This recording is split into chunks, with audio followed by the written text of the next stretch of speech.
there's a name from the past. Noel Woodman. How are you, Noel? Mike McNary. How are you, sir? Michael Campbell.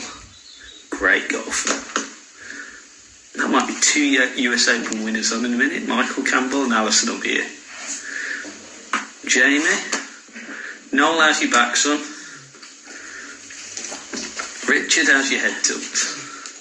Who else have we got there? Aha, Mr. McKenzie.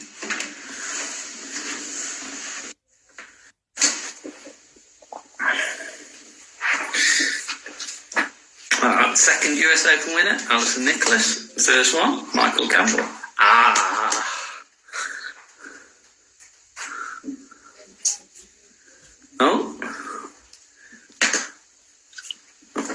Oh, that looks better. I can see you now. Complete with earphones in. Just a second. You look like you've had your hair cut and everything for this special occasion.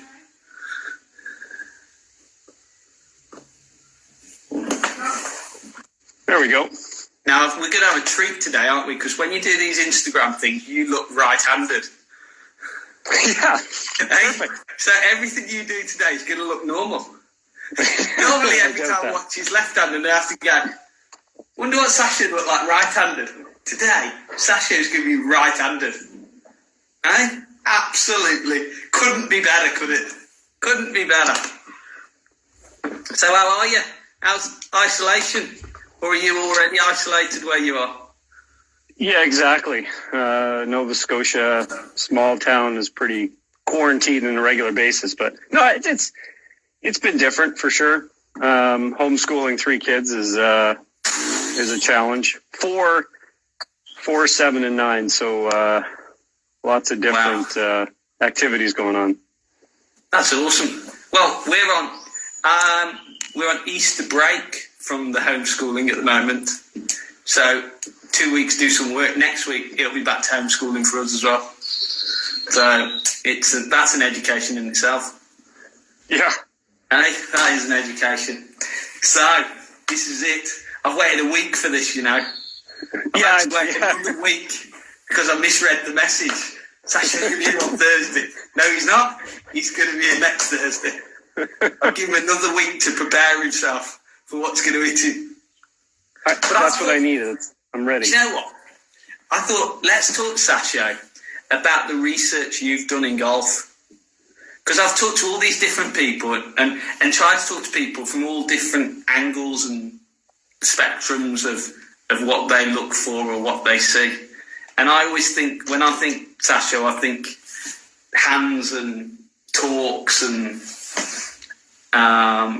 forces on the handle and things, you know. And I think there's so much of this that's almost, from a pro's perspective, is maybe misunderstood in terms of what we're actually doing, because a lot of it we can't see and we can't measure, so we guess that we think is happening. Do you know what I mean? And I thought, you know what, it's just a great avenue when you've got you for an amount of time to go, you know, what have you learnt the most recently in your research in golf? Recently, you know, I've got lots of different research projects going on. I'm doing something right now with Ping, looking at how blade length changes the forces and torques we put into the club. We just did a study on how putter offset influences the forces and torques, and not just the forces and torques, but what happens that impact to the things that matter to the ball, face angles, paths, that kind of stuff. Some ground reaction force stuff going on. You tell me what people would like to hear about. Ground reaction force. Eh? I just love ground reaction force and torques on the handle. Eh? Somebody said to me the other night, they said, do you know what, if you can sort out the 3 main connections in golf, said 3 main connections, the ball and the club, the hands and the club, or the feet on the ground. And I went, and they said, if you understand that, you won't be far away. Yeah, well, I guess if I was going to We've got to get the hands on the club because then I can see you in right-handed. Yeah, there we go. This is my right-handed swing. Hey, look, that's perfect. I love it now. I love it. I actually had a friend who was tuned in last time. He was like, right after, he said, I didn't know you switched to right-handed. There's only so many people who can do that. Yeah, so you're absolutely right. If we're not connected to the ground, then we can't add any angular or linear momentum into the system that is the golfer and the club. Yeah. And if we can't do that, that really limits how much speed we can generate with the club and the positions we can get into at impact. So you need to use the ground to get more angular momentum into the system. And then it's all about the kinetics at the grip to get that angular momentum out to the club. And then, I guess we don't have to go into the impact physics of the club head and the ball, but I think most people have a pretty good grip in that, but I'm happy to answer questions about it. So, go ahead. What I wanted to understand, Sasho, is how do we influence this club correctly with the hands? Because, somebody might go, you're pulling your hands too much, or you need to not pull your hands, you need to use your body and leave your hands so they don't do anything. But what actually should be happening on this golf club? Well, I think it's helpful to look at it in terms of what do we need to do to make it go really fast. And certainly, the faster you can move the club, especially with the least effort, the better you're going to play golf. TrackMan's got a nice graph that shows handicap and driver speed, and it's very linear, and the faster you swing it, the better you're going to play. And then we need to understand, well, is there a way to get it moving fast that allows us to deliver the face square and with a reasonable path more easily? That's kind of the way I look at it. So, I've got some speed sticks here that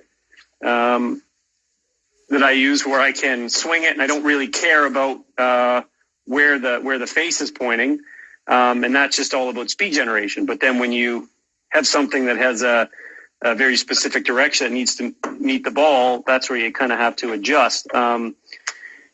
So, do you want to talk about the speed part first? Yeah, I'd like to understand where that speed's coming from, right? Yeah.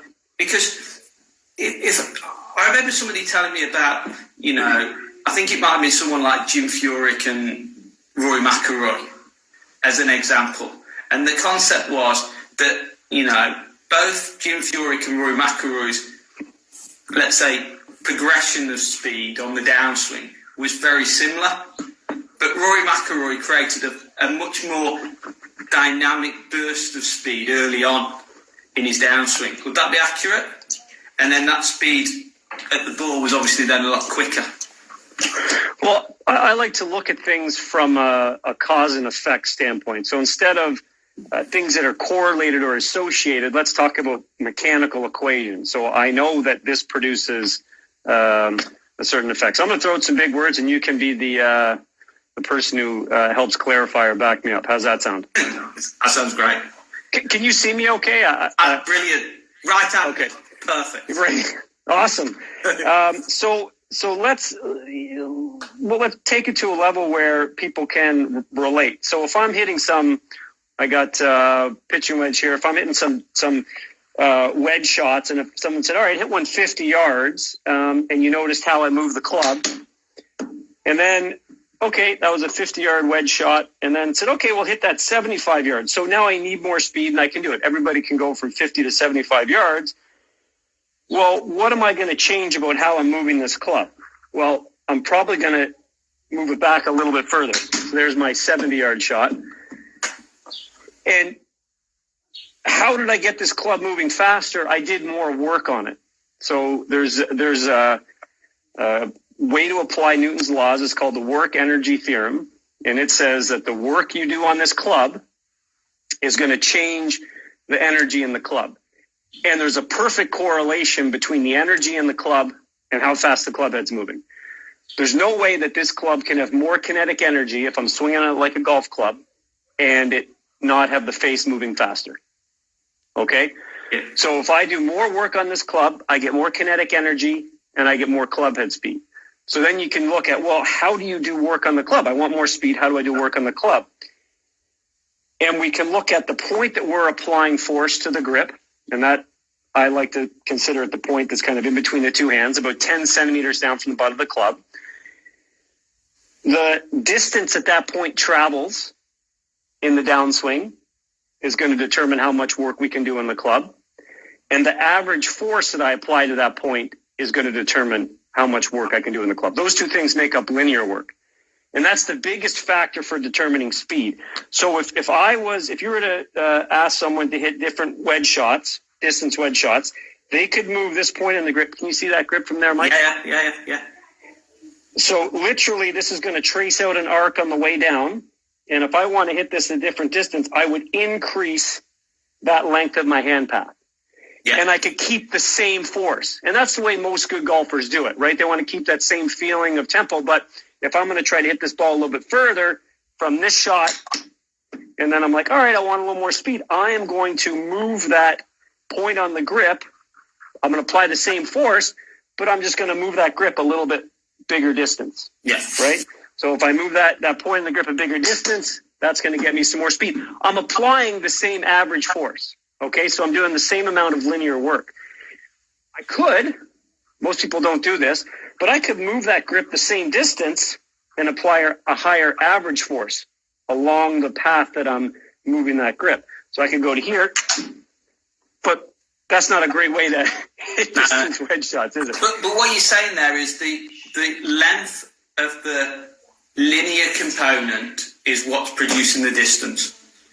That's right. That's what matters. The point of application of force on this grip, the distance that it's going to travel in the downswing, and the average force applied to it is going to determine how fast I can get this going. Here's another analogy. You're trying to, your car's a manual, stalls out, and a couple of blokes see you that they're going to give your car a push. Well, to get that car moving as fast as they can, they could push on it really hard over a short distance, or they could push on it kind of easy but over a longer distance. Or, even better, let's push it really hard over a long distance, and that'll get going even faster. And it's important that force, a key little tweak there, or a caveat, is that the force has to be in the direction of motion. So if I'm moving at this particular point in time, if that butt of that midpoint of the grip is moving in this direction at this particular point in time, but I'm applying force this way, that's not changing the speed of the club. It's like if you and your buddy go to help the guy that's car is stalled, right? And you get behind the car and you're pushing it this way, and your buddy goes to the side of the car, starts pushing. He's like, pushing like all blazes, but he's not changing that speed of the car because that force isn't in the direction that the car is moving. And then so that's linear work, and that's kind of half the story. It's by far the most important story. But then you can also do angular work on the club. Okay, so if we go back to the linear first, then. So this point on the grip is going to basically be the measure of the linear component. So then, the better we rotate, the further that point can travel, the more potential we have for greater distance. Absolutely. So, yeah, exactly. So, and that's if I was hitting shots from here, I'm not going to have as much potential as if I go to here. Not going to have as much potential if I go to here. And, the more joints that I can have go through bigger ranges of motion, that's going to make that point travel further back in the backswing and give it more potential distance in the downswing. Well, why does that work like that? Well, it gives your muscles more chance to add energy into the system, right? More time to more distance to do work on the club.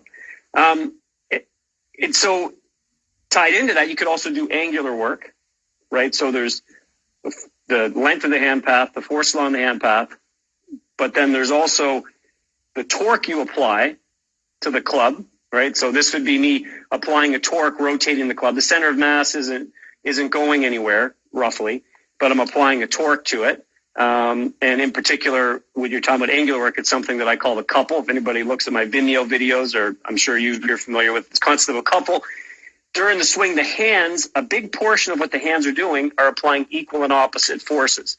Even if I was to hold this club in one hand and try to rotate it, my thumb and I'll use my pinky finger. My thumb and my pinky finger are the only two parts of my hand applying forces to this club, and they're in opposite directions to create this rotation that you can see from the grip. If I put two hands on the club, this hand's pushing up, this hand's pulling down. There's a huge part of those forces that are always acting in opposition. Those components that are acting in opposition creates that torque, or that couple that's responsible for angular work. Does that make sense?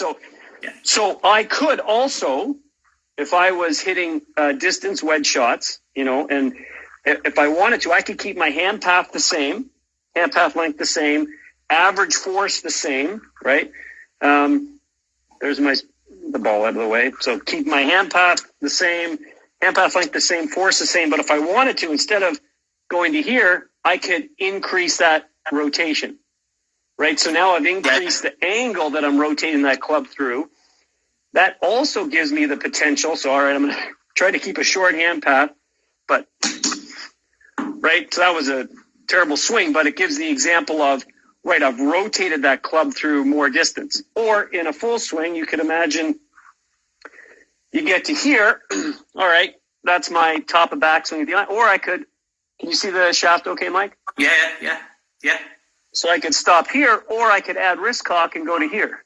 So now I've increased the potential for doing angular work from here to here. Does that make sense? Yeah, and I think that's a really great example, because it almost shows that actually you can almost see that linear motion being more powerful than the angular when you simply go, look. Yeah, that's now, right. Obviously, there's a combination for...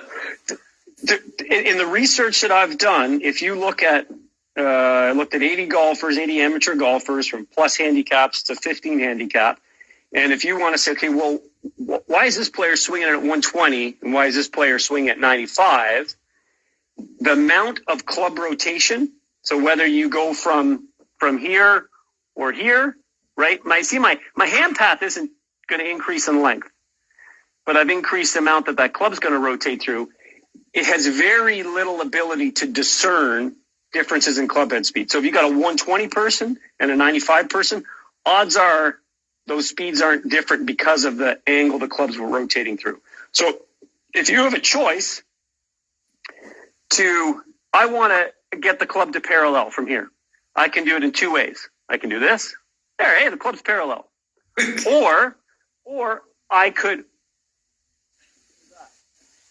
Second one is a much better option. I've increased the length of the hand path to do it. Yeah, I've done it. Now, if you're a long drive guy, or gal, you're trying to maximize everything. So you want that little potential that you can get out from moving the club to a bigger angle, it's still worth going for. But it's probably not the best place to go for the average golfer out there. So right? We made this motion, we get the hand path as far as we can, which is obviously why you see bigger amounts of rotation in the body. It's different feet pressure working now, because we're almost allowing more rotation to take place in order to give us a longer linear path. Yeah. Then what you said before is, then we've got to put some, and I've got then we've got to put or do some work on the end of this club to apply the force, haven't we? Which obviously now comes down to how well can we move our body to ultimately put as much work into the club as we can. Yep. So you could have two golfers that have the same length of hand path, but they could have very different amounts of club head speed. Tony Finau or John Rahm would be very good examples of people who have short hand paths but very high club head speeds because they have very high average forces. Okay. Now, you say you say that, sure, and I agree with you 100% looking at you.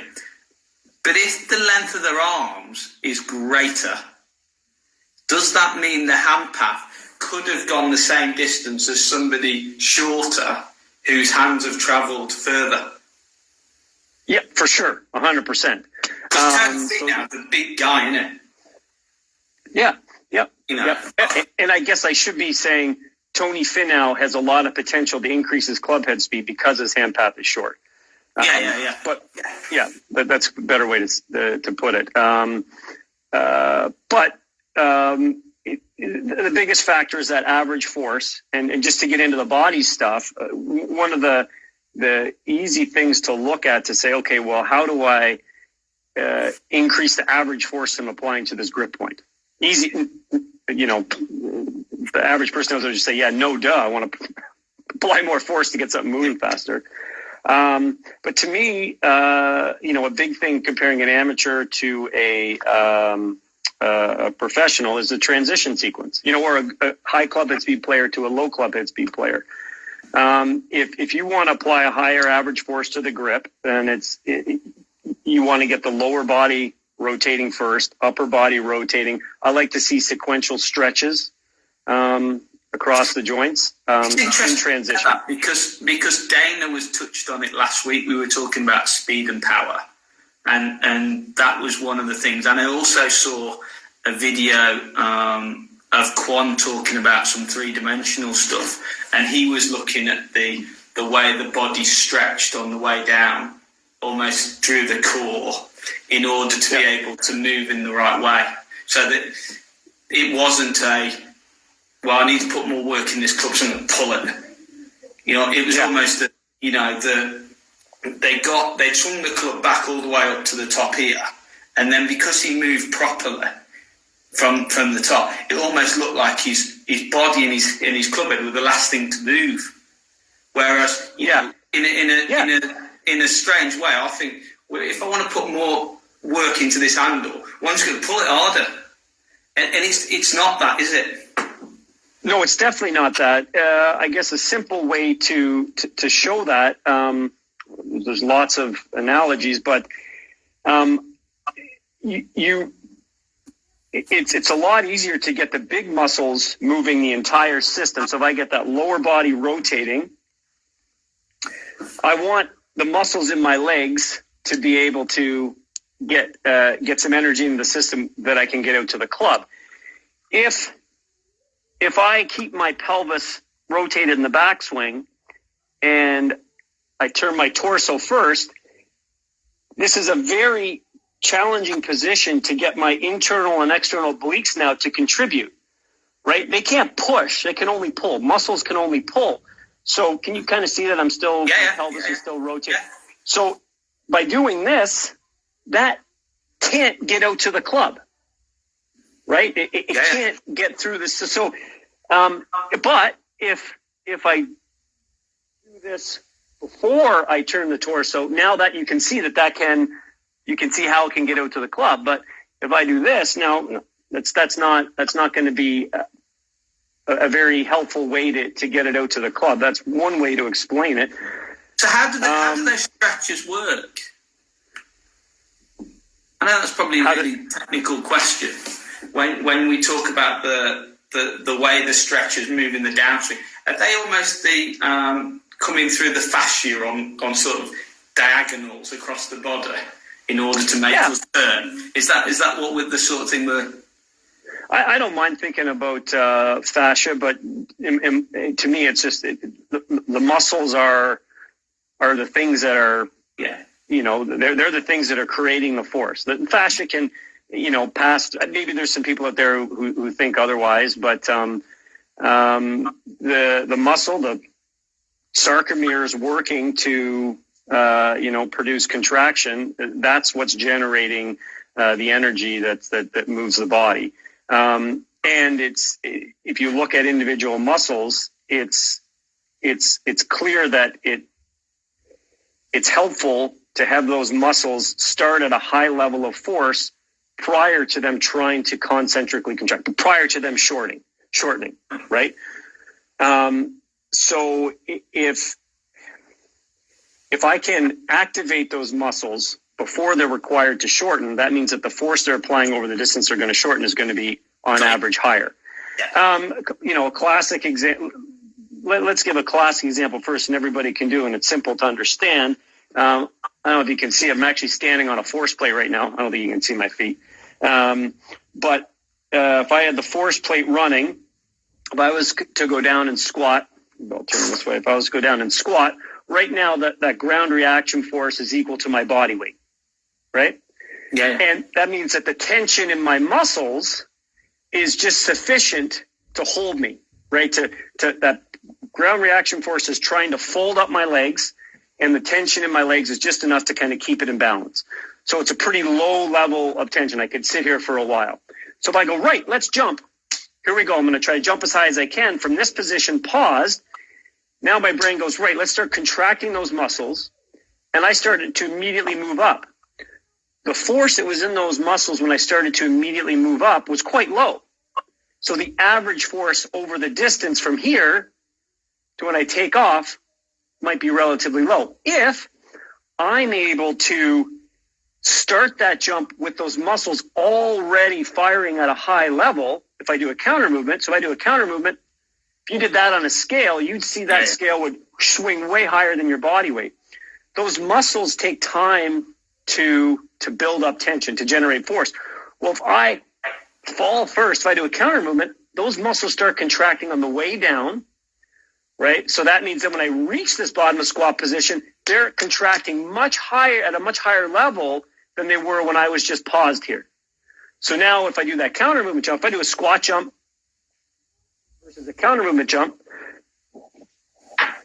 when I got to the bottom in that counter movement jump, those muscles were already firing, right? So it's helpful in that same sense if we're looking at, say, the internal, external obliques, right? Those are the muscles that are going to close the gap. If I contract them right now, that's going to pull my torso back in line with my pelvis.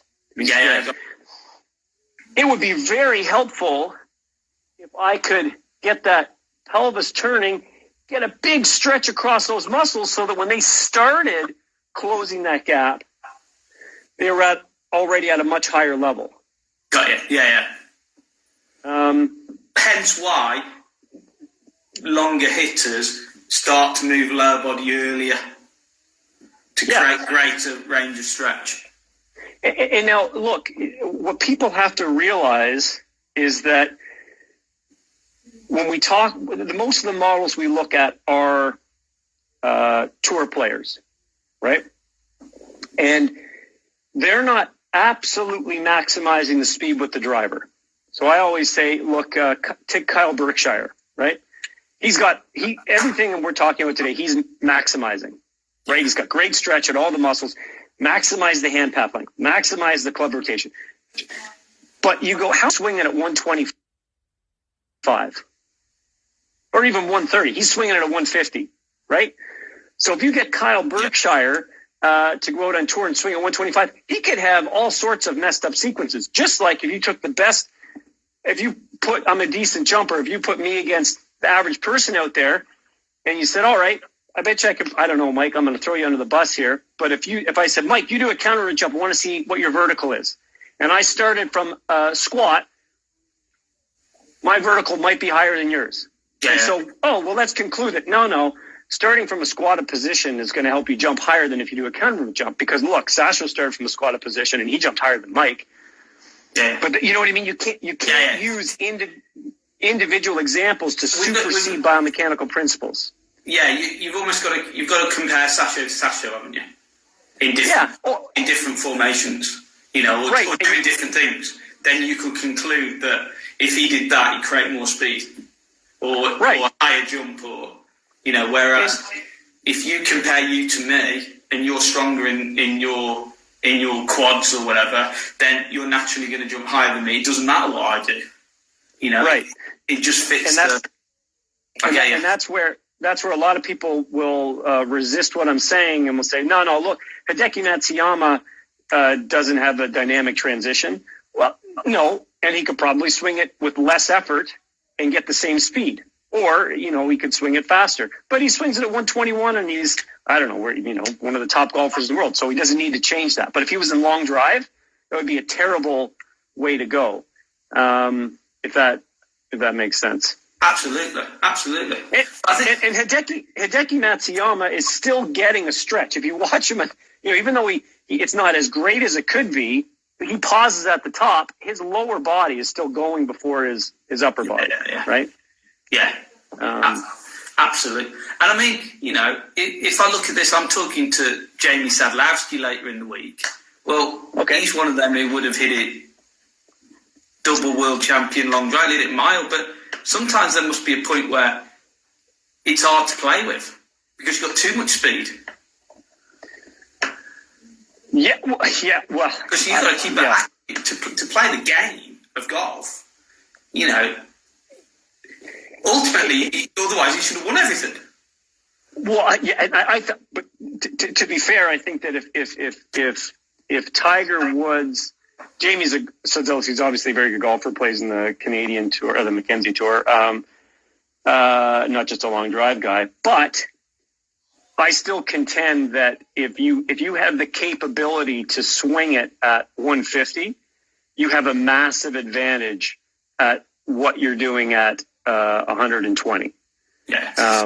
Whether that translates or not, I don't know. But I'm doing a really interesting bit of research right now with Eric Henderson at Ping, looking at why do some people swing their 7-iron average PGA Tour speed, and some people swing their driver, 10 miles per hour faster. If you look at, all these people swing their 7-iron at 93 miles an hour. Why does this guy swing his driver at 108 and this guy swinging at 120?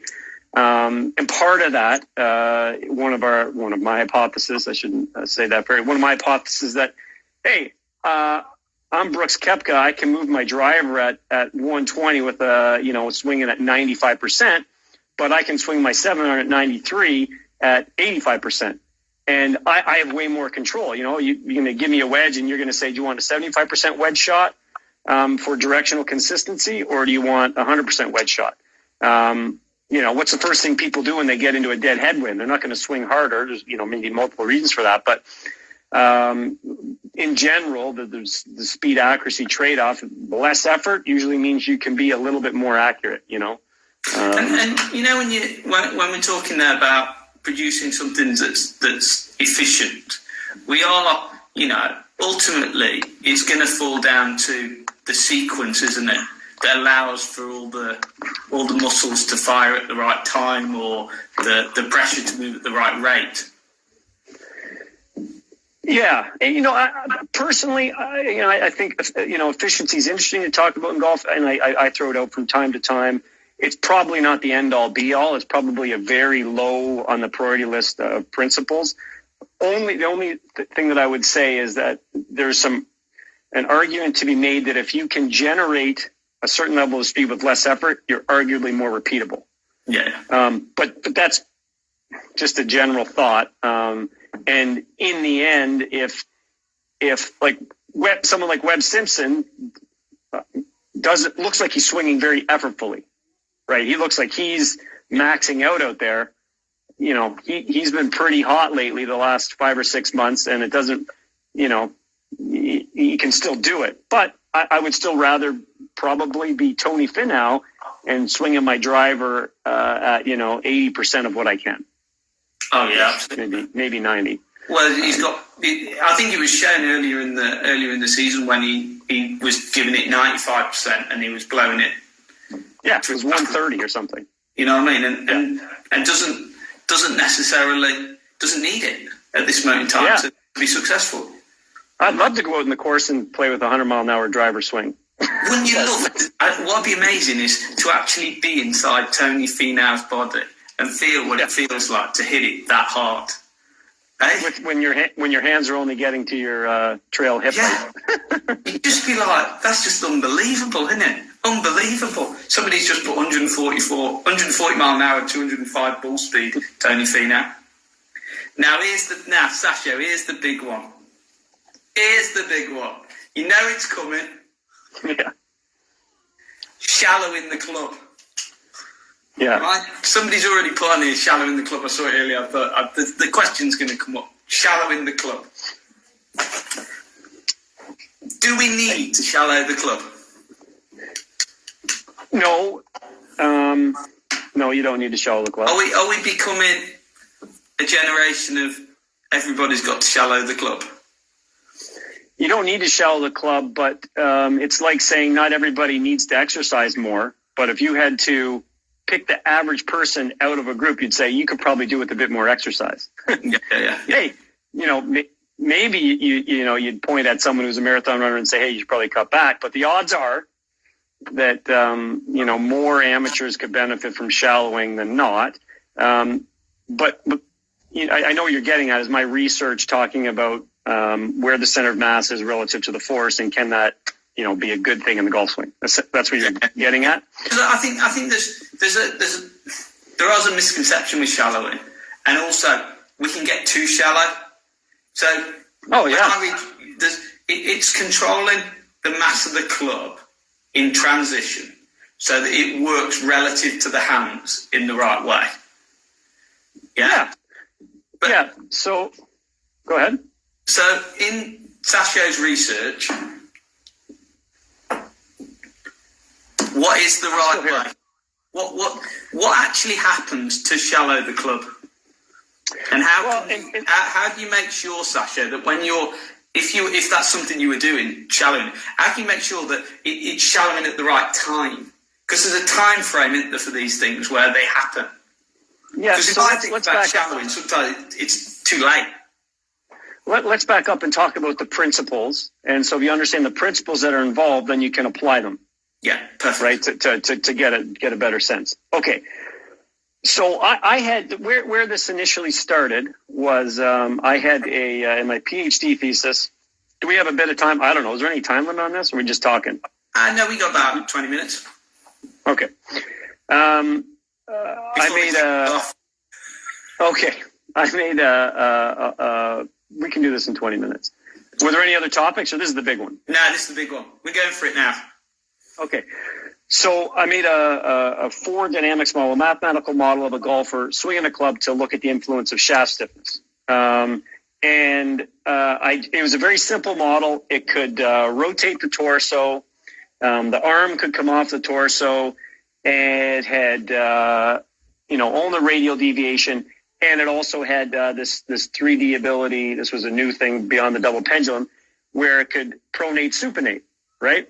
Yeah. So in the early development of the model, the equations would be thousands and thousands of pages long. It's very complex. So there's lots of places to make errors. So I said, okay, when I added the muscles in, I said, let's just get to a position, where we're at the top of the swing, and let's turn everything on. I just want to see how the club moves.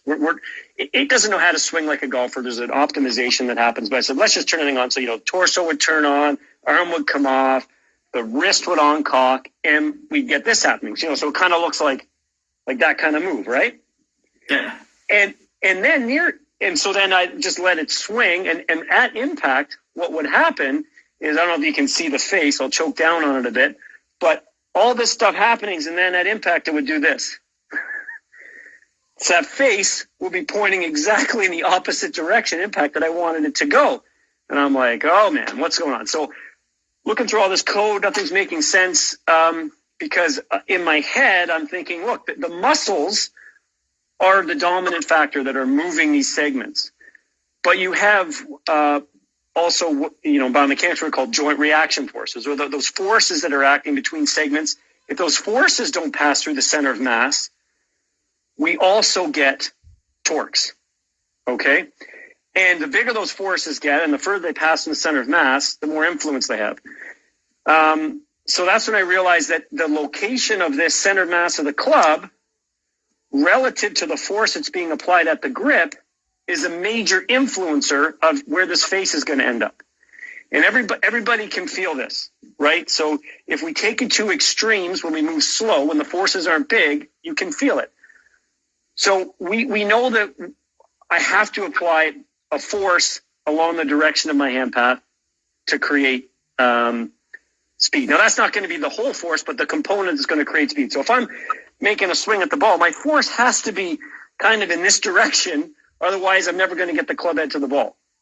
Right? So the net force we're applying is constrained. It's like I got to push this car to get some speed, but you can't push any direction. You have to push it in a pretty specific direction. Right? Same with the force that I apply here. So that means that if I move the center of mass relative to the direction that force is being applied, I can get a different type of torque.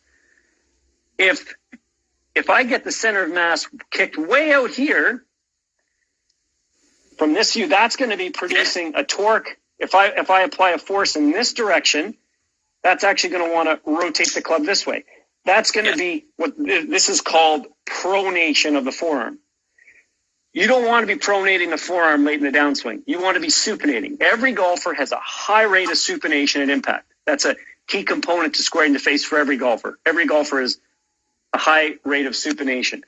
So if I have the center mass out there and I'm applying a force in this direction, that's going to be trying to pronate my forearm. So everybody can do this. If you take the club out there and you go, right, let's make some swings, and let's say you got your TrackMan set up or whatever launch monitor you have, and I'm making swings and I see path to zero, path to zero, I'm hitting some balls, path to zero. Great. Now go out here and go, all right, let's see if I can get a path to zero and let's see what happens to the face.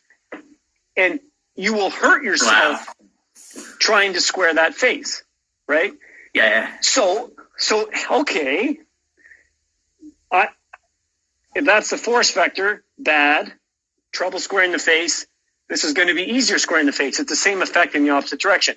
Now, I'm exaggerating, and we're swinging slow, but you don't need. We only need that force vector to be, an inch or two away from that center of mass to feel this effect when the forces are really high. So once we've shallowed this club to whatever extent, or put it below the force vector, then it is about applying pressure to the club now to work it back out the other way. Or does that a natural reaction of it shallowing to kick it? I don't necessarily understand the question, I don't think, Mike. If Sasho, we've shallowed it, how do we get it back out now? Well, to me, that's very intuitive for people to move their hands kind of towards the ball. Right? We're trying to get speed in this direction. So that force vector, that's the direction that force is being applied, is one thing that's quite common among people that can generate high speed. It's where they have the center of mass relative to that force vector that's challenging. So, unless you crazy overdo it, but if I'm making one-handed swings and I'm back here, I don't need to do a lot of this, right? I can just rip my hand at the ball, and that I get that. I mean, I can feel it. You know what I mean? I can get that thing crazy flat, and I'm not struggling to square the face. Okay. I will struggle to square the face if I get it out there, and you can kind of feel that. It's interesting because you can even without doing it, I can see the idea, where that's going to go, the direction the hands are going, and we're almost just letting it go and then pulling it down towards where we're moving the hands. Yeah. We're not pulling across it or anything to do it. No. Because I've seen people where they want to shallow it and then swing it left. What you're saying to me is that, it shallows down and then the hands, pull down in the natural direction towards the ball. That's what kicks it out. Yeah. You know what I mean? And it's almost in its simplest form. I think so. It seems too easy. Why are you making it so hard? Well, I think the trail hand is the big issue for a lot of people. If I was going to move, if I was going to move a fridge or something, I want to feel like I'm applying a lot of force to that trail hand. If I want to get this club moving, it feels like I'm going to do a lot of work if I get this action being very active. If I was going to get against a fridge, I'd get up here and that's how I was going to move it. That's how I apply a lot of force. But I don't want to be applying a lot of force with this hand in that way early in the downswing. actually kicks that center of mass out to a position where it's not. But that's, I think, what people feel is like, I'm applying a lot of force with this trail hand early, out, let's get things going. And it's doesn't help in the long run of the swing. Have you ever done any research on players whose dominant hand is their lead hand? That's me. It's all over the place. I'm not. No, there's no. Only because with what you're saying, I'm thinking to myself, well, my dominant hand would be my right hand, and I'm swinging right-handed. But my strong dominant hand, being my right, could quite comfortably overtake. It's confusing. Dominance is activity dependent. If you took a baseball player, you'd say that throws to the right hand, you'd say the right hand dominant. Yeah. If you give them a glove and say, all right, I want you to catch these balls, but you give them a right-handed glove. You give them a glove that's on their dominant hand, all of a sudden it feels kind of awkward to catch balls with the right hand because they're used to, catching with this hand. So you'd say, oh, you were kicking a soccer ball. What's your dominant leg? It's my right leg. Most people who kick with their right leg, their dominant jumping leg's their left, because the action of planting to kick a soccer ball is very similar to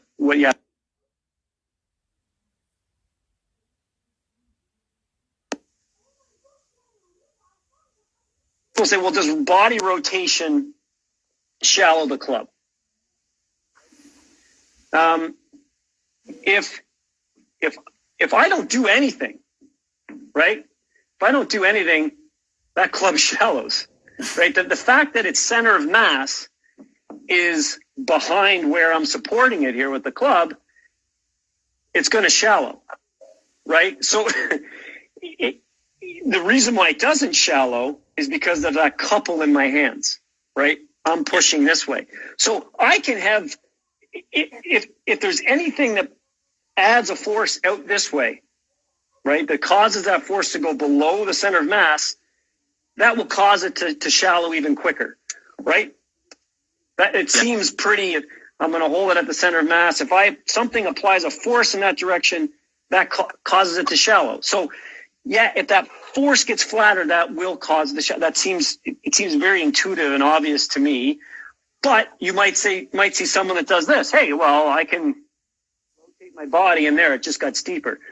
But that's because the couple was dominant. That pushing and pulling was dominant. So, and in slow movements, it's typically the couple that's doing the motion of the implement. So when you see, John Rahm does that quick little dip in transition, that's probably the couple. Ryan Moore, it's probably the couple. Most people that shallow, it's probably the couple. But if you have a really long swing, like this is I think something you wanted to get into. If you have a really long swing, I think it's helpful to be across the line. Picture like a Fred Couples, because then the natural tendency, the way you want to apply a force to the grip, will cause that to swing back this way first and get into what I consider as a favorable position.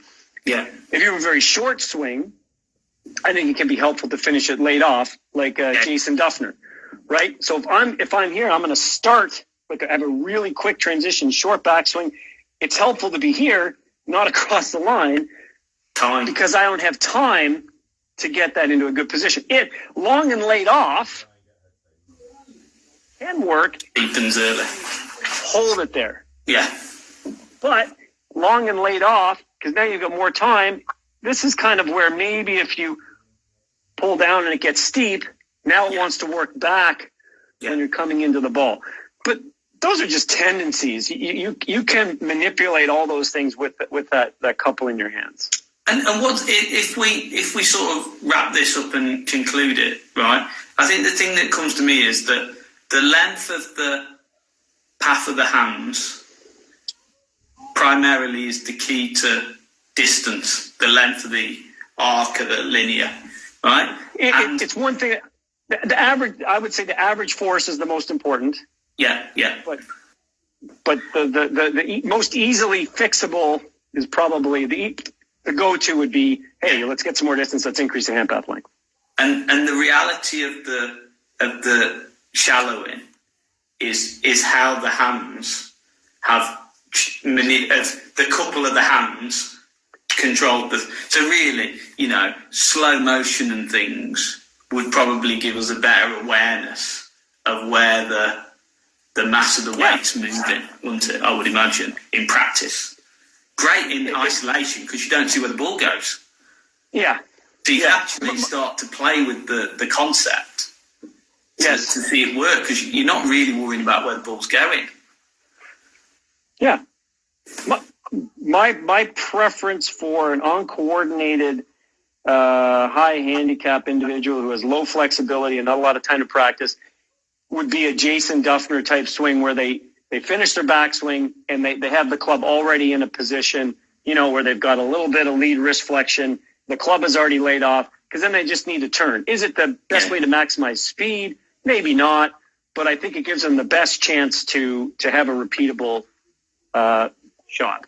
Long and off across the line, that's a more challenging position to get. Maybe they're already doing it. That's great. But Brilliant. And in right-handed mode is even better. Hey, really right. Sasho, it's just fabulous. I love it. Every time I talk to you, I find it fascinating. Who else do you have on today, Mike? David Orr, the putting guy. Yeah, he's got to watch your language with him. Why is his language colourful? I had Gigi at the weekend. Have you worked with Gigi? We've just had a bunch of conversations. I sent him some data for some stuff, and we've had some exchanges over the years. Yeah, his language is colourful. Yeah. Do you know what? Dana Dahlquist? Yeah, that's tonight. Sasha. He was so he's just like out of a different mould, Gigi, but he's quite engaging, really, and passionate. And when I sat down with him. I just said to him, right, there's so much more to Gigi than, steepen it, shallow it, jump at it, Scooby-Doo it, and all the other phrases. Absolutely. He comes up with. He's been on the range grinding it out for probably 25 years, and he's more well known for some of those things that get all the clicks. Yeah. But I've seen him give enough live lessons where he's not a one-trick pony. He's got 50 different approaches depending on who's in front of him. And that's I think what does get interest though is when you do have a 22-year-old kid who's swinging it at 120 and you move him up to 128. That's pretty cool. So that's people want to see that. They don't necessarily want to see the 72-year-old male that hits a few more fairways. Absolutely. Oh, dead right, absolutely. Sasha, it's been amazing. I'm literally, I've now got a timer on the screen that tells me when it's going to kick me out. Because they give it an hour, so they're like, after an hour, they just kick you off. But it's been brilliant. Thanks for taking the time to talk to me. Fabulous as ever. Stuff's amazing. Okay. Thanks, Sash. See you soon, buddy. Bye-bye. Cheers. Bye.